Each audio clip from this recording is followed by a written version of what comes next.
Okay. So I'm Michelle Lawrence from Perquimans County Library, and I thank Amanda Barratt for joining me today so we can talk about all her books, but her newest one is the WARSAW Sisters. And I have to say it is librarian recommended. So if you could just tell us a little bit about yourself. Absolutely, it's such a joy to be here. So I'm Amanda Barratt, and I write historical fiction. I'm drawn to novels that explore oft-forgotten facets of history, and though I've written in time periods everything from the Gilded Age to Regency England, I'm particularly ceaselessly drawn to the stories of the Second World War, stories of ordinary people who are thrust into these extraordinary circumstances and choose to act with courage and resilience. There are so many really powerful stories, and I thrive on being able to illuminate them through a fictional narrative. Some of my novels include My Dearest Dietrich, a novel of Dietrich Bonhoeffer's Lost Love, which tells the story of German pastor Dietrich Bonhoeffer and his fiancée Maria von Wedemeyer. A lot of people are familiar with the story of Bonhoeffer and his role in the anti-Nazi resistance, but what a lot of people don't know is he was engaged at the time, the most pivotal point in his life during the war. And Maria's story, it was really fascinating to be able to bring her out of the shadows and to her rightful place beside Bonhoeffer. My next novel was The White Rose Resists, which is the story of Hans and Sophie Scholl. And they were a group of German college students called the White Rose in Germany. And they printed and distributed leaflets calling on the German people to rise up and resist the evil permeating their homeland. They were all in their early 20s at the time that they were doing this, and many of them were eventually imprisoned, and unfortunately, many of them were executed. So my novel illuminates this incredible story of this group of young people. The novel after that was Within These Walls of Sorrow, which is the story of a group of pharmacists in Krakow, Poland, during the Nazi occupation in the Krakow ghetto. And they were non-Jewish pharmacists, but they were allowed to remain in the ghetto area. And so their pharmacy became a center of aid and for the many Jewish inhabitants confined within the ghetto walls. And so it was a remarkable true story of this young woman who was a pharmacist and her efforts on behalf of the Jewish people. And then my most recent release, The Warsaw Sisters, is the story of twin sisters, Antonina and Helena, and their individual journeys of resistance and resilience in occupied Poland. It explores events and heroes pulled from the pages of history, such as the daring network of women who rescued hundreds of Jewish children from the Warsaw Ghetto, and the heroic women of the Polish resistance movement, the Polish resistance, which was called the Home Army in Warsaw. And these women later fought in the 1944 Warsaw Uprising in a heroic and tragic battle for the city's freedom. And at its heart, though, this is a story about sisters. It's a story about women forged by war and the abiding bond of sisterhood in the midst of these extraordinary times. And so I love being able to bring that out. And as I said, I love illuminating little known stories, forgotten stories. I think it's just so important that even though the Second World War has been written about, there's so much yet still to be uncovered. And I really am honored to be able to do that. I have to say that those are my most enjoyable books that I read are the ones that just pulls something that's little known. And I usually read with like by my computer or my phone so I can look things up. Like I was looking up the band that the armband that the resistors wore and the flag and all that stuff. So I am researching as I'm reading. And I have to say the Warsaw Sisters, I was telling you before I started recording that I was at a pivotal point and completely missed this amazing donation that our library received. And I didn't even hear everybody hollering about it. So, because I was so wrapped up in this book. But like I said, it is one that I would definitely recommend to everyone.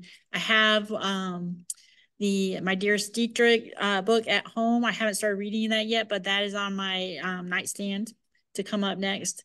So tell us a little bit about when you decided to become a writer and how that all came about.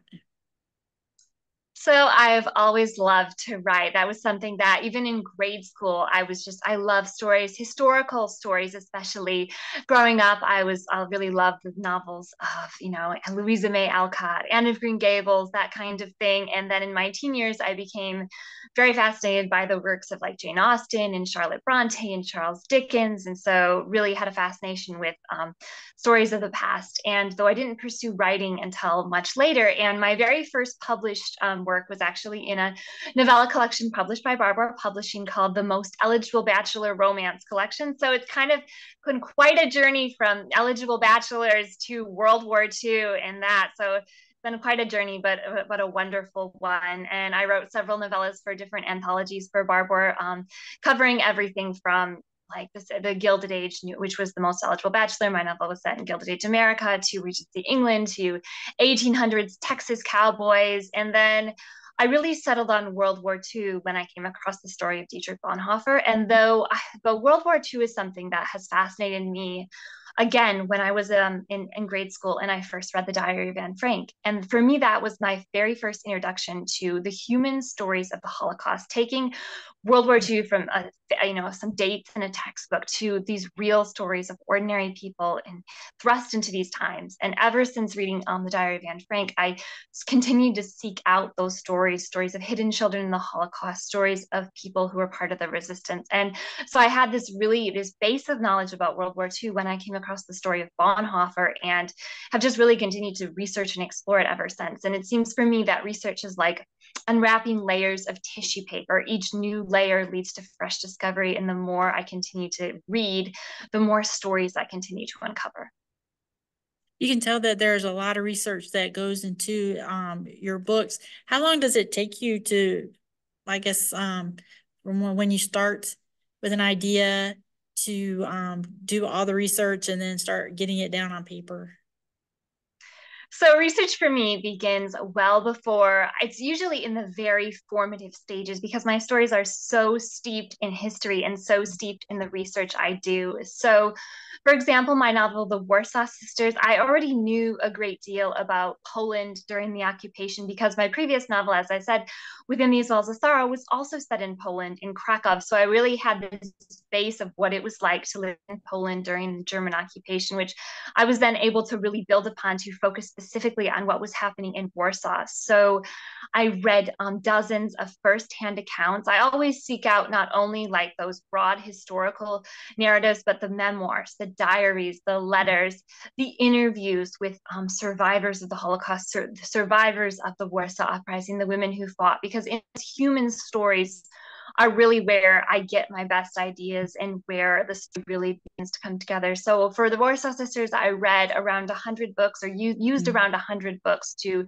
bring the story to the page, and everything from, there were so many facets with the Warsaw Sisters, researching the women who hid children and smuggled children out of the Warsaw Ghetto, to the people who fought in the Warsaw Uprising. And so I really love being able to explore some little known aspects of World War II that people may not have been familiar with or may be familiar with, but it's an opportunity for them to discover it more.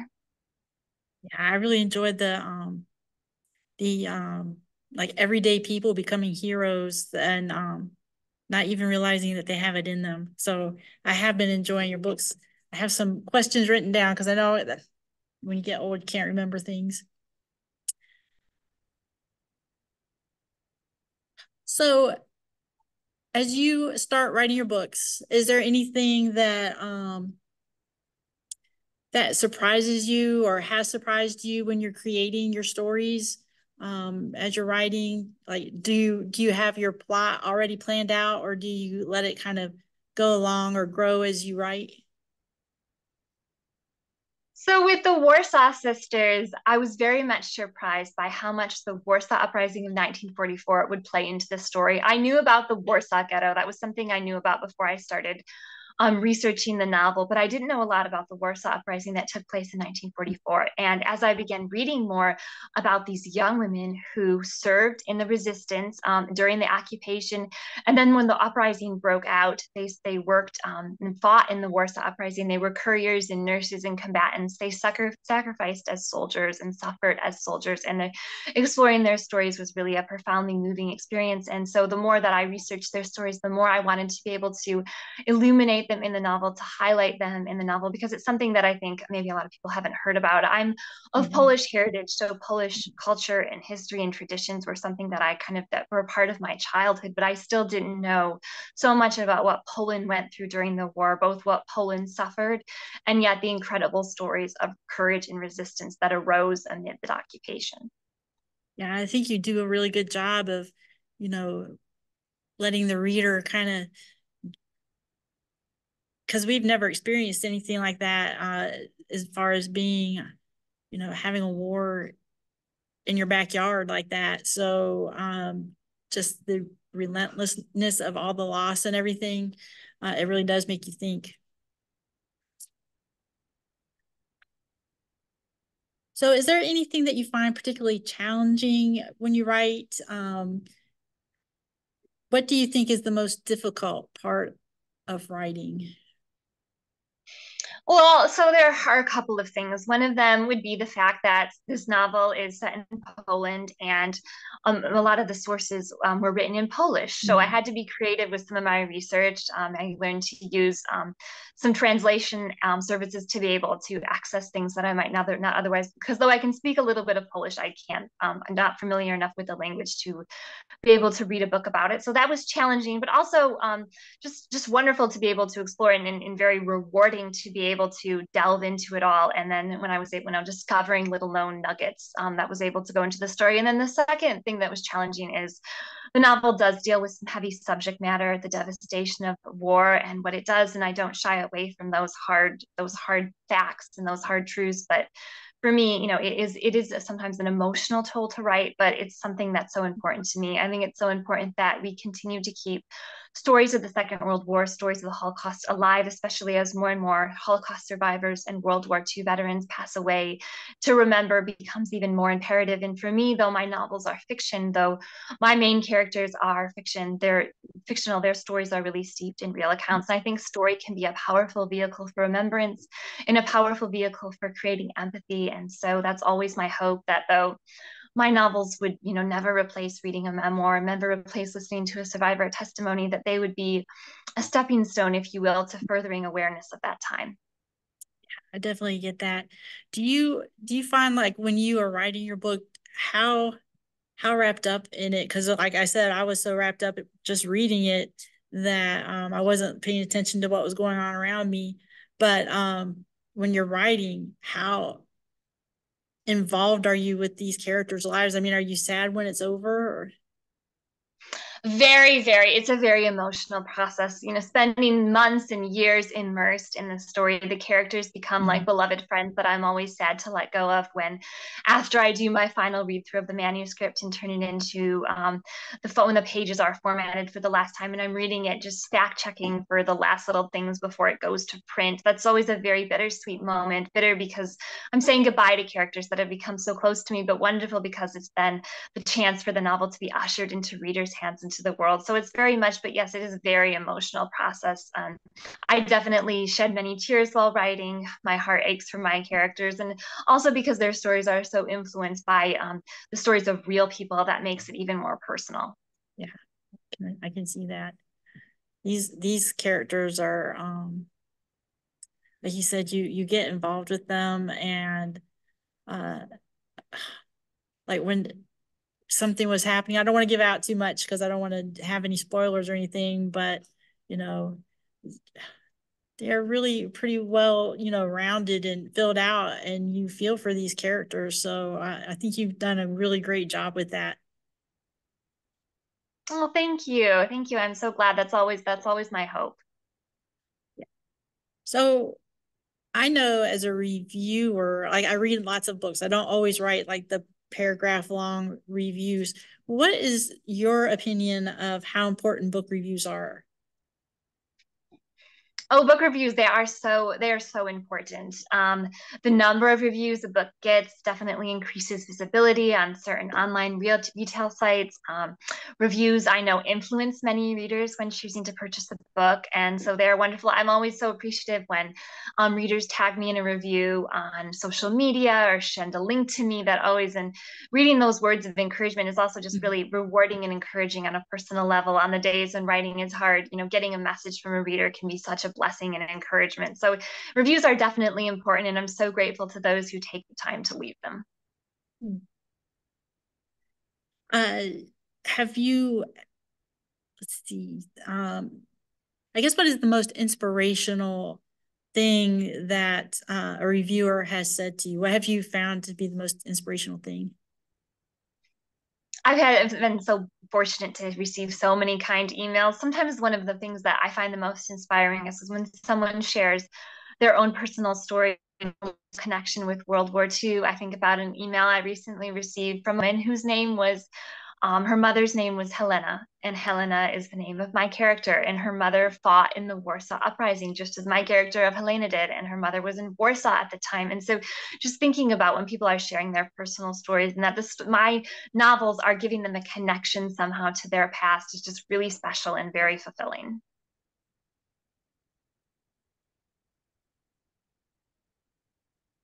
So, how do you hope your work will impact your readers? We've talked a little bit about how important it is to take a little, maybe a lesser known nugget of history and, bring awareness. Do you think there's anything else you would like for your readers to get from your books? I always hope readers are inspired by what I call the sparks of light in the night of war, the ordinary who quietly resisted, and find in those stories relevance to their own lives today. I think that today we can be so inspired by stories of people like Irena Sendler, who rescued the children from the Warsaw Ghetto, people like Meep Gies, who hid Anne Frank and her family, and they can seem that we too can make a difference in our own ways, even in the smallest ways. And I think that's something that comes across again and again in these accounts that I've read, that these people who offered a moment of decency to people desperately in need, it left a defining impact. And to me, that's inspiring to me, and I really hope it's inspiring to readers as well. I think so too. When you think about the people, like you say, the everyday people who have just stepped up, and done things to help other people. I think about what if I were in that situation. I would hope that I would do something similar to that, but until you're in that situation, it's really hard to tell. But the the things that people are, you know, capable of are just amazing, and that anybody Yeah, survived this was, is just hard to believe. And you think about the emotional toll that survivors must have gone through. I can't imagine it. So uh have you been able to speak to any survivors or anybody, because I know there are fewer and fewer as we go along, but have you were able to speak to survivor from? yes, I've been privileged to meet several Holocaust survivors, and that was just an unforgettable experience, a deeply moving experience, and one I'll always remember. I spoke to one woman she was a Jewish woman, and she was in Auschwitz and Bergen-Belsen, which were two notorious concentration camps, and hearing her story was just deeply moving. And I've listened to, countless testimonies, but there's nothing like being there in the same room as that person, hearing them speak. It's so profound, and I'm just so grateful for those who continue to share their stories. Yeah. And thank you to you for helping share these stories, bring it to people's attention. I think that is one of the one things I like most about reading. Speaking of reading, do you get a chance to read for pleasure, or just as a kind of a getaway, or do you have other hobbies that you prefer? Oh, I love reading. I'm an avid reader. Historical fiction is my go-to genre, and I have a to be read pile that just seems to be ever growing. Some of my favorite authors are Kristen Hanna, Patty Callahan Henry, Lisa Wingate. I could go on and on. I love stories that explore little known facets of history, and there are just so many incredible stories out there. I feel like we're at a moment when there are just these incredible works of historical fiction being published. And as a reader, I'm just so eager. And as I said, I have an ever growing to be read pile. I know it never seems to get shorter, does it? No, it doesn't. That's a wonderful problem to have. It is. It is. You always have to be prepared. So I always carry something with me. So if I'm stuck in a doctor's office or whatever, I'm a much more patient person with my book with me. Oh, I know. Same here. It's like you can now, it doesn't matter how long I have to wait. I have a good book. Yep, exactly. It's like, no, no, you go next. I'm perfectly fine. So this has recently come out. I believe it was January when Warsaw Sisters came out, if I'm not mistaken. I know it was this year and not too long ago, although this year is just flying by. But are you already working on something else? Yes, I am currently researching another novel. It's going to be set in another World War II novel. I can't share too much about it yet, but it's another little known story of courage and resistance. And I always invite readers to go to my website and where they can sign up for my newsletter. My website is amandabarratt.net. And there, when I'm finally able to reveal the title and the cover of this new project, I will share it there first. I always also invite readers to follow me on Facebook and Instagram, where I share a lot of behind the scenes into the writing life, reading recommendations, photos from trips I take, and all kinds of other fun things. Have you been able to, you said you have Polish heritage. Have you been able to visit Poland? I have not, unfortunately. I wrote both of my Polish set novels during the pandemic, so a lot of people weren't doing a lot of overseas traveling at the time, so I wasn't able to visit there, but I would really hope to take a trip there in the next couple of years. And even though I wasn't able to visit there, I've made so many wonderful connections with museums and historians who really were really invaluable throughout the research process, answering a lot of questions and details that I wasn't able to find in other sources. So very much looking forward to taking a trip there. Well, I'm really looking forward to reading your other books and to see what you have coming out. I know this is kind of a brief little thing. Is there anything else you would like to share for joining us today? Well, thank you. It's been wonderful to spend time with you. As I said, I'm always invite readers to just check out my website where there are links to all of my titles. There's also downloadable book club guides. So if you have a book club that is interested in reading one of my novels, you can find a lot of there's interviews, all kinds of things on my website that I always will invite readers to check out. And as I said, follow me on Facebook and Instagram where I can be frequently posting. And so, yes, thank you so much. Thank you. I hope you have a great day. Thank you, you as well. It's been such a joy. Thank you.